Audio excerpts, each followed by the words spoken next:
Hello guys, welcome to my physical classes में आपका बहुत बहुत स्वागत है। आज हम आपको मनोवैज्ञानिक और खेल साइकोलॉजी एंड स्पोर्ट्स के बारे में अध्ययन कराएंगे। पहले हमें इसकी भूमिका इंट्रोडक्शन के बारे में पढ़ेंगे।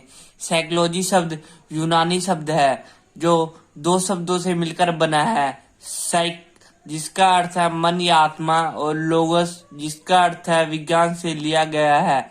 इस प्रकार कहा जाता है कि मनोवैज्ञानिक मन या आत्मा का विज्ञान है।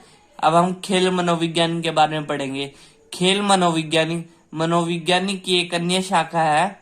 मतलब खेल मनोविज्ञानिक जो है ना, साइकोलॉजी की दूसरी ब्रांच है जिसका संबंध खेल या खिलाड़ियों के व्यवहार के विभिन्न मनोवैज्ञानिक पहलुओं से है। अब हम पढ़ेंगे व्यक्तित्व का अर्थ, मीनिंग ऑफ पर्सनैलिटी। पर्सनैलिटी शब्द की उत्पत्ति लैटिन शब्द पर्सना से हुई है जिसका अर्थ होता है कि मखौटा। सामान्यता व्यक्तित्व शब्द व्यक्ति की शारीरिक रूपरेखा, उसकी आदत, उसके पहनावे का ढंग, उसके तौर तरीके के व इसी तरह की अन्य विशेषताओं को दर्शाता है। पर्सनैलिटी व्यक्तित्व की परिभाषा के बारे में हम जानेंगे। फर्स्ट परिभाषा की नदी है बैगे और हट के अनुसार व्यक्तित्व किसी व्यक्ति के संपूर्ण व्यवहारिक स्वरूप को दर्शाता है। सेकंड बेलेटाइन के अनुसार व्यक्तित्व जन्मजात एवं अर्जित प्रवृत्तियों का योग है। तीसरी परिभाषा व्यक्तित्व किसी व्यक्ति की भीतरी और बाहरी योग्यताओं का संपूर्ण योग है। व्यक्तित्व के आयाम पढ़ेंगे। Dimension of personality. First point शारीरिक आयाम। शारीरिक आयाम में शरीर का आकार, आकृति, संरचना, रंग, वजन, आकार और अन्य शारीरिक विशेषताएं शामिल होती है। व्यक्ति की शारीरिक संरचना आनुवंशिक से जुड़ी होती है। यदि कोई व्यक्ति लंबा, सुंदर और स्वस्थ है तो यह प्रभावशाली दिखेगा, उनकी रूपरेखा आकर्षित होगी। अगर कोई व्यक्ति अच्छे मतलब शरीर हेल्थी है, लंबा चौड़ा है, तो उसका पर्सनैलिटी अलग तरीके से निखार आएगा। ये शारीरिक आयाम के अंदर आता है। सेकंड मानसिक आयाम।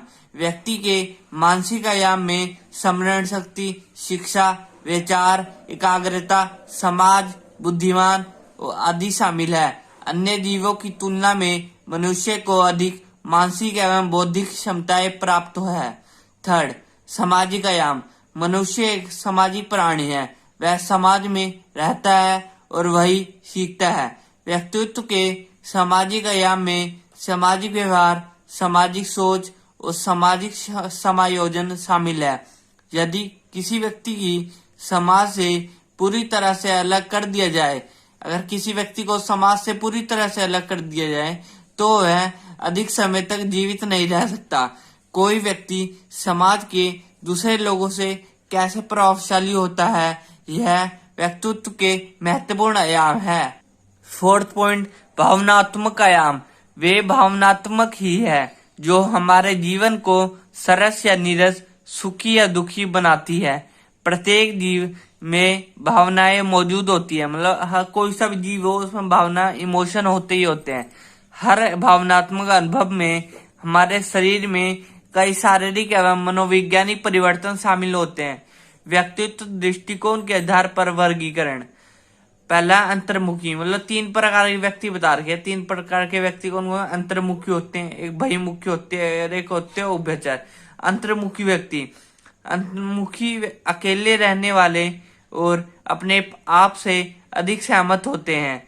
वे अपने आंतरिक दुनिया में डूबे होते हैं और बाहरी दुनिया से उनका कोई संपर्क नहीं होता। यह व्यक्ति शर्मीले, चिंतनशील और गैर मिलनसार होते हैं। अत्यधिक द्विआसोपन, तनाव, यह अंतर्मुखी व्यक्ति के लक्षण है। कहने का मीनिंग इसमें यह है, अंतर्मुखी जो व्यक्ति होते हैं अकेले ही रहना पसंद करते हैं, बाहर की दुनिया से उनका कोई लेना देना नहीं होता। और वो व्यक्ति उनके लक्षण कौन कौन से? ज्यादातर तनाव में रहेंगे, दिवासापन मतलब सपने लेते रहेंगे, ऐसे प्रकार के व्यक्ति होते हैं। बहुमुखी लोगों और चीजों की दुनिया में शामिल होते हैं। वे सामाजिक रूप से जुड़े होते हैं, उनके आसपास क्या हो रहा है इसके बारे में अधिक जागरूक होते हैं। बहुत अधिक समय तक अकेले बिताना उन्हें मानसिक रूप से खत्म कर सकता है। बहिर्मुखी की विशेषता यह है कि बाहर घूमना फिरना, आक्रामकता आदि।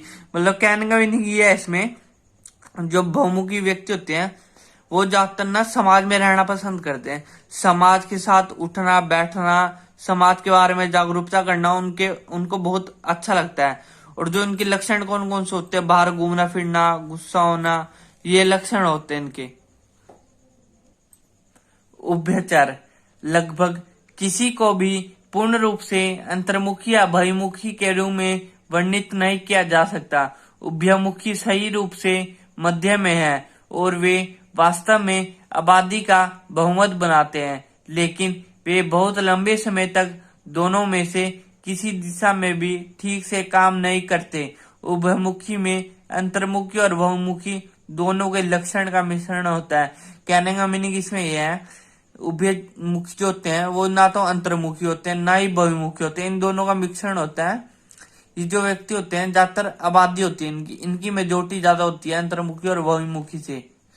बच्चों, जो आज हमने नोट्स में पढ़ाया है उनको नोट कर लेना। Thank you for watching my video.